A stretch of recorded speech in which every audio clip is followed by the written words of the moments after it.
Bonjour à tous, je viens vers vous aujourd'hui car j'ai une merveilleuse révélation à vous faire que j'ai reçue hier en canalisation. Une merveilleuse révélation qui m'a permis de comprendre beaucoup de choses au niveau reproduction humaine de ce que l'on se représente de soi au travers de la matérialité. En fait, on crée à souhait l'exactitude de ce que l'on est de façon constante et permanente, mais on n'a pas idée, je dirais, de ce que l'on peut véritablement projeter dans la matérialité sous forme d'expansion, de fragmentation quelque part de notre âme, projetée dans la matérialité véritablement au travers de notre propre essence divine. Alors, quelle est cette révélation? Eh bien, cette merveilleuse révélation n'est autre que nos compagnons de vie sont une projection de nous-mêmes. C'est-à-dire que nos animaux de compagnie, quels qu'ils soient, quelle que soit la race de cet animal, est une projection de notre souhait d'expérimentation au travers nous-mêmes. Donc ça veut dire que par exemple, quand l'on a un chien en tant qu'animal de compagnie, bien que ce chien nous représente sous une de nos facettes et quelque part est projeté dans la matérialité par nos souhaits, nos vœux d'expérimentation commune, et donc que l'on est amené à vivre des similitudes d'expériences portées en apparence humaine tout au long de notre existence dans cette incarnation-ci à ses côtés.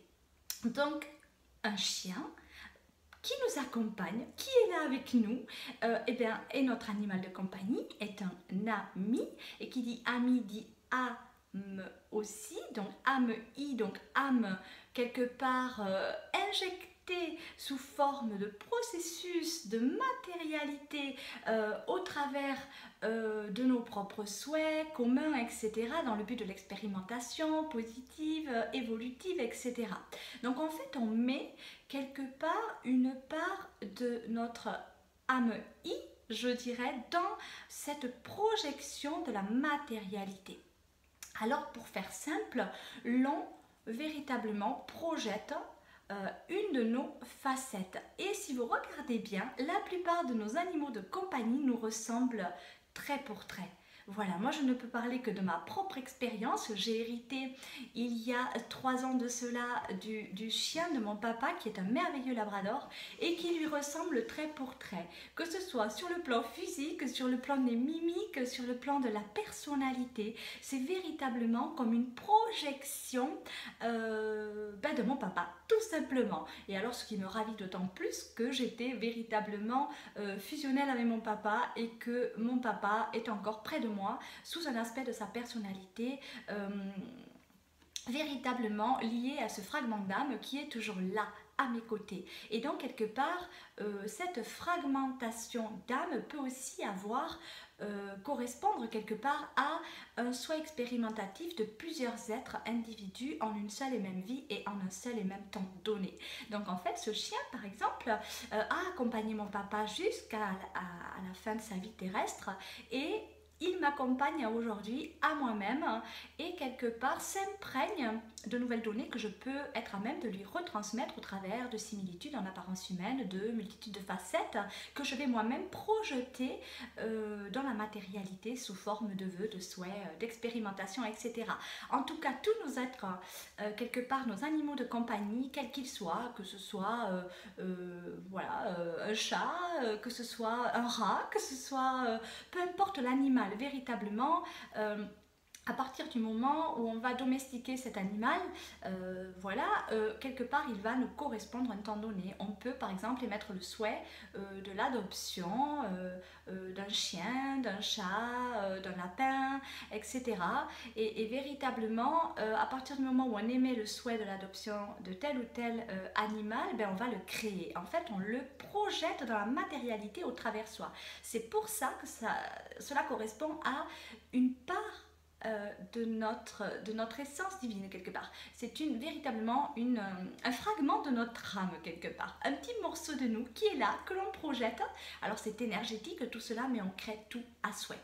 Alors cela est valable pour nos animaux de compagnie, Donc, qui vont correspondre avec exactitude à ce que l'on se représente de soi. Donc, je vous invite à aller regarder véritablement les aspects des personnalités, quelque part, du maître et de l'animal. Il y a une similitude extraordinaire. J'avais déjà remarqué ça avec mon compagnon de vie. Il y a quelque temps, on en avait parlé et on trouvait ça très surprenant, très passionnant de voir déjà cette ressemblance physique. Vraiment, il y a des chiens qui sont vraiment le portrait craché de leur maître. Mais au-delà de ça, il y a aussi le tempérament de l'animal. Voilà, puis les souffrances aussi de l'animal, les souffrances véritablement. Moi je vais vous donner l'exemple de, voilà, de ce que je ne peux parler que de ce que j'ai réellement vécu et de ce que réellement concrètement je vois avec mes yeux. Et je ressens avec mon âme, quelque part, véritablement, mon papa est décédé d'un cancer. Il a eu une première tumeur à côté de l'aorte, donc à côté du cœur, voilà, située côté gauche, bien évidemment, de la poitrine. Puis une seconde tumeur qui est arrivée au niveau des intestins, et puis un cancer généralisé des os, etc. Bon, là-dessus, ça, voilà. Je vais vous parler véritablement de ce qui s'est produit après. Donc j'ai hérité de ce merveilleux chien qui pour moi a été mon plus bel héritage. Et voilà, gratitude infinie pour ce merveilleux cadeau. Aujourd'hui, j'en comprends véritablement, voilà, l'affection et le sens que je projetais quelque part au travers de cet animal, au travers de mon papa, que je ressentais fortement, voilà, en lui. Eh bien, ce qui s'est passé, c'est que quelque temps après la mort de mon papa, son chien a développé des tumeurs quelque part, voilà, aux mêmes endroits que mon papa. Alors je n'y touche pas, parce que je ne suis pas du tout pour ce qui est de l'ouverture du corps véritablement physique de l'animal. Donc je fais des soins de lumière, j'essaie de lui apporter tout mon amour, donc il n'en souffre pas, ça ne lui fait pas mal, il va très bien, mais il a eu cette représentation-là, voilà. Pour me faire interagir aussi, me faire prêter attention à, et voilà, donc je prête attention, je soigne de par la pensée, de par mes voeux, etc. Mais au-delà de ça, c'est prêter attention à ces signes qui en disent long, véritablement long sur notre existence. Alors voilà, donc pour en revenir à ce que je voulais vous expliquer, c'est tout simplement que l'on projette tout à souhait dans la matérialité et que tout va correspondre à une partie de nous, donc à un petit fragment de nous. Il en va de même, par exemple, pour les véhicules. Quand on a une voiture, si on regarde bien, cette voiture nous correspond et nous représente sous une multitude de facettes. Si on a une voiture sportive, par exemple, ça va représenter un aspect de notre personnalité. Si on roule vite avec cette voiture, ça va aussi être voilà, en accord avec ce qu'on se représente de soi, etc. Véritablement, la voiture, la maison, tout ce qu'on est à même de toucher quelque part et de côtoyer. Et cela va jusqu'à l'expérimentation d'ordre plus latéral, mais comment dire, tout ce qui véritablement tourne autour de nous va avoir quelque part un impact sur notre personnalité. Tous les gens qu'on va être à même de rencontrer, toutes les choses qu'on va être à même de posséder.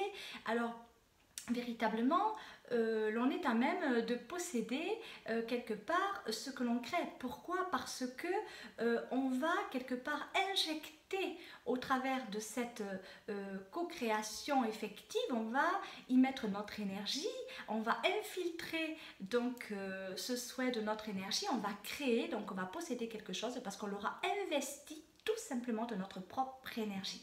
Voilà, cela correspond véritablement voilà, à ce mot possession, voilà, la possession, même sur un corps humain, hein, quand un humain est possédé par une entité, ben, il est investi d'une énergie entitaire. Et là, il en va de même par rapport à la co-création effective de ce que l'on souhaite expérimenter sur Terre. Donc quand on souhaite expérimenter quelque chose sur Terre, ben, il faut créer des choses pour pouvoir expérimenter dans la matière illusoire, mais on expérimente au travers de co-création. Et donc tout ce que l'on crée quelque part dans l'astral, dans le monde de l'astral, puisque la création se passe sur d'autres plans bien évidemment, nous est projeté quelque part sur Terre sous forme de matérialité objective selon nos propres souhaits. Alors concernant la vie après la mort d'un animal, très intéressant là-dessus aussi, parce que y a-t-il un paradis pour animaux? Ben, moi je dirais non. Il n'y a pas de paradis pour animaux. Pourquoi? Parce que un animal est la projection de soi, donc on va émettre le souhait de l'adoption d'un animal, et cet animal, on va le créer soi-même, au travers soi-même, donc c'est une pure énergie de soi qu'on projette dans la matérialité sous forme de vœux d'expérimentation et d'accompagnement certain de soi par soi en fait. C'est un peu ça, quelque part. Donc du coup, quand cet animal va mourir en tant que chair, voilà, la chair va se décomposer, l'âme hors, donc toujours pareil, ce petit fragment de nous va sortir du corps. Alors effectivement, tant que cette âme n'est pas passée dans la lumière, ce petit fragment d'âme, cette représentation animale, ben, un médium va être à même de voir cet esprit, je dirais, cet être tel qu'il était dans la matière. Donc si c'était un beau labrador, ben, on verra un beau labrador plus ou moins attristé, en tant qu'amérante, etc. Tant qu'il n'est pas passé dans la lumière, en fait, cette âme-là, ce fragment d'âme qui est, je le répète, c'est très important, vraiment une part de soi, va rester en tant qu'amérante parce que nous, on en aura besoin. C'est véritablement quand un défunt ne passe pas dans la lumière ou quand véritablement un compagnon de vie ne passe pas dans la lumière, c'est véritablement parce qu'on le rattache à soi. C'est nous qui attirons cette énergie à soi et à souhait parce que on en a besoin. C'est comme un besoin vital en fait de l'avoir près de nous parce qu'on se sent vide et on ne veut pas laisser partir cette âme-là.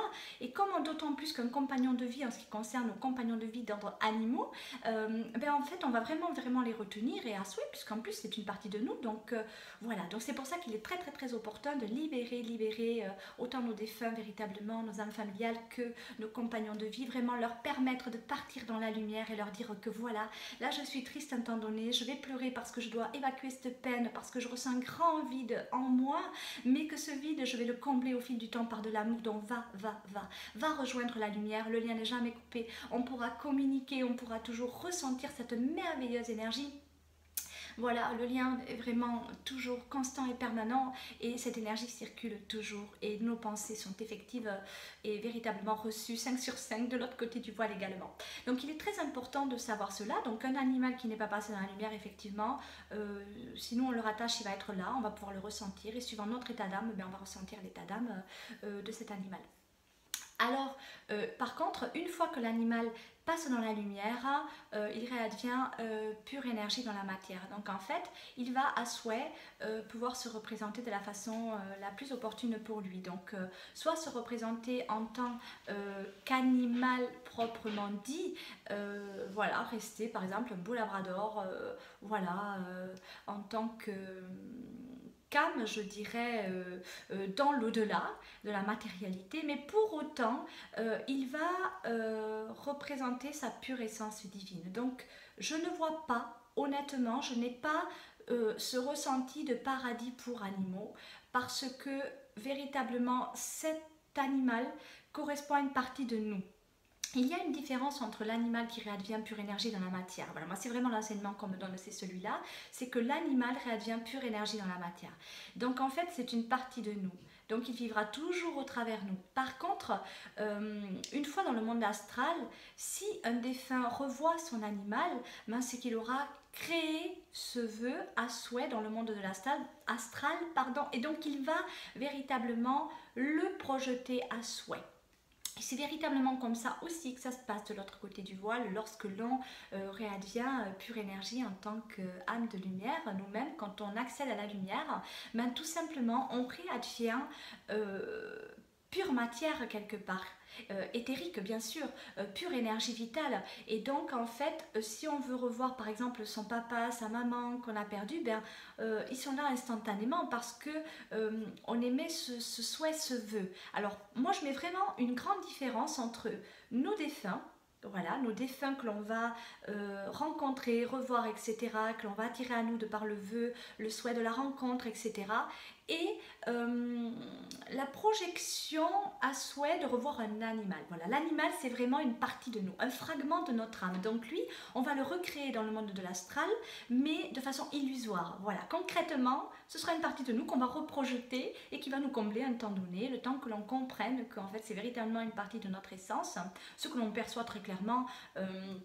Une fois qu'on est passé dans la lumière, c'est pour ça que oui, effectivement, on a des témoignages de défunts qui ont vu, qui ont retrouvé leurs animaux de compagnie dans l'au-delà, mais en fait ils se sont retrouvés eux-mêmes, quoi. Il n'y a pas de mots pour expliquer ça suffisamment beau et fort, voilà, vis-à-vis de ce que je me représente de l'amour, car il est tellement beaucoup plus grand et beaucoup plus vaste que ce que l'on peut s'imaginer. Voilà, en fait l'amour c'est nous et il nous représente sous une multitude de facettes. Je trouve cela véritablement exceptionnel et miraculeux qu'on puisse projeter à souhait des animaux de compagnie pour nous accompagner à un temps donné par pure nécessité ponctuelle et qui correspondra toujours à votre état d'esprit du moment.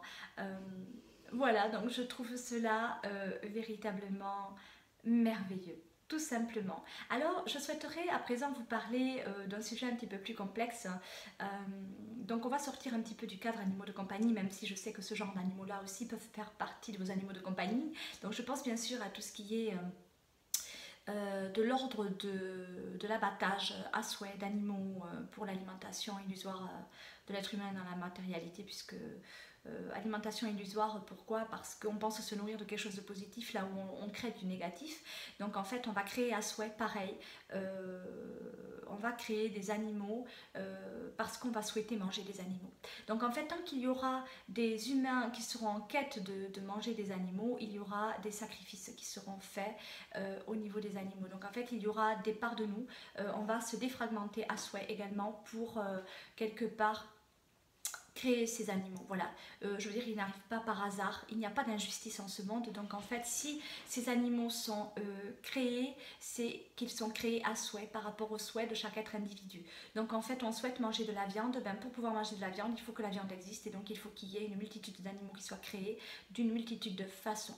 Alors bien évidemment, je ne suis pas pour l'alimentation carnivore en ce qui concerne bien évidemment l'être humain, puisque les animaux entre eux se dévorent pour d'autres, voilà, selon d'autres particules et d'autres molécules engendrées dans un processus voilà, involutif, je dirais, de la société actuelle. Et donc, vu qu'on est tous en commun, en lien commun, constant et permanent, plus l'humain va évoluer, plus tout évolue, et ça se passe vraiment comme ça. Plus le taux vibratoire de la Terre évolue, plus tous les êtres qui s'y trouvent évoluent de façon constante et permanente.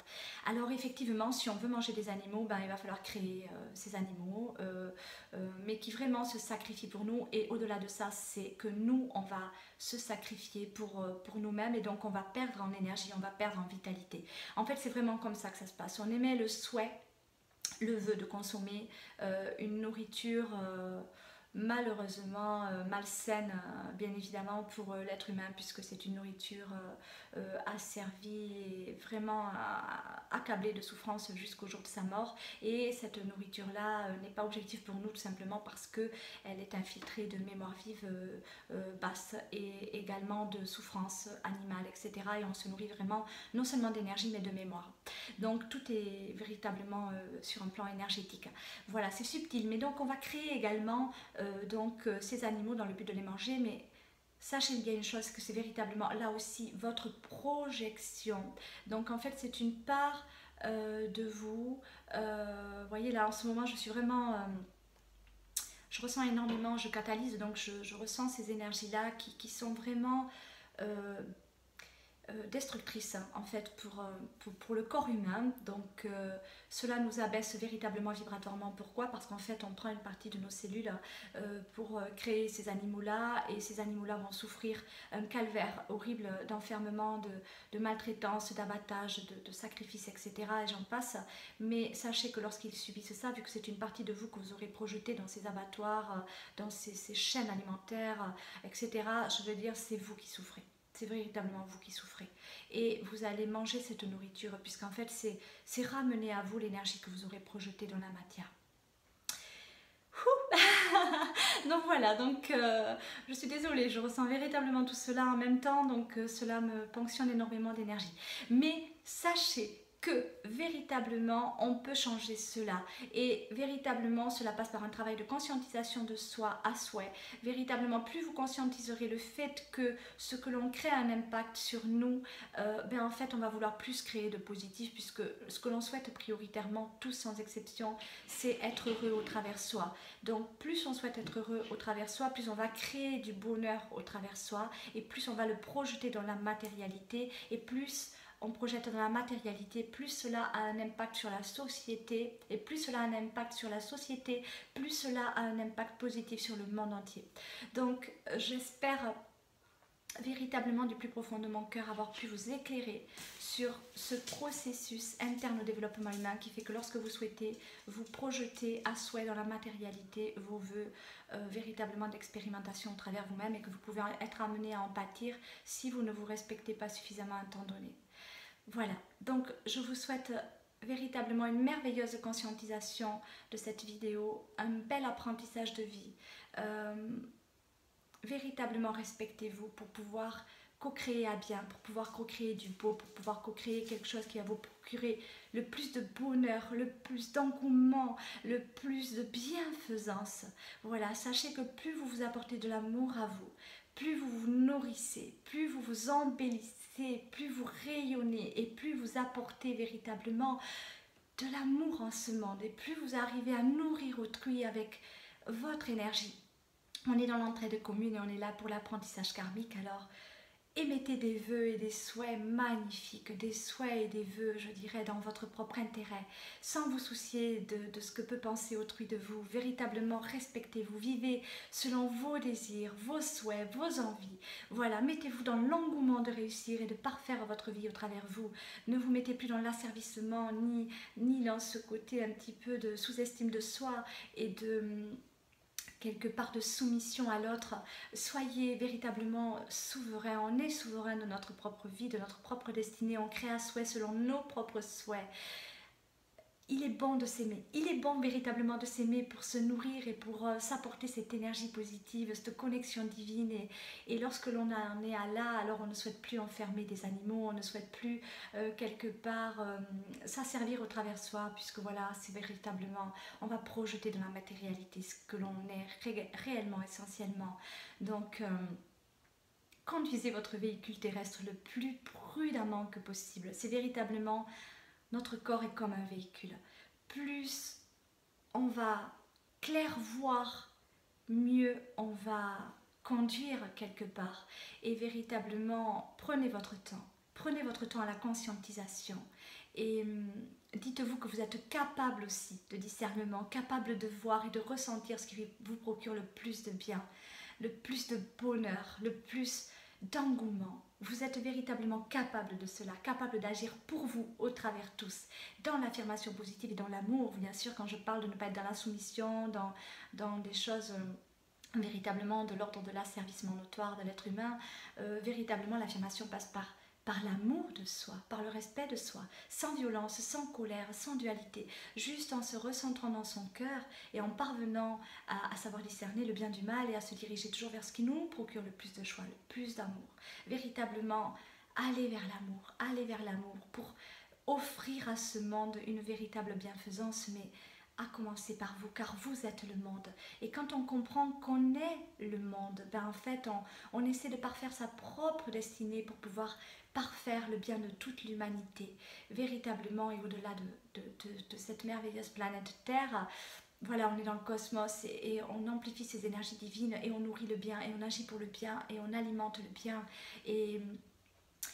Et voilà, plus on saura faire du bien, moins il y aura de mal sur cette terre, car véritablement, vu qu'on projette tout ce que l'on est à souhait, si on projette du mal, on fait un mal et cela peut créer des guerres et des choses comme cela également. Voilà, donc je vous souhaite tout le bonheur du monde. N'hésitez pas à me poser des questions si vous le souhaitez. Et je vous dis à bientôt pour d'autres vidéos. Je vous embrasse tous bien fort. N'oubliez pas de vous aimer.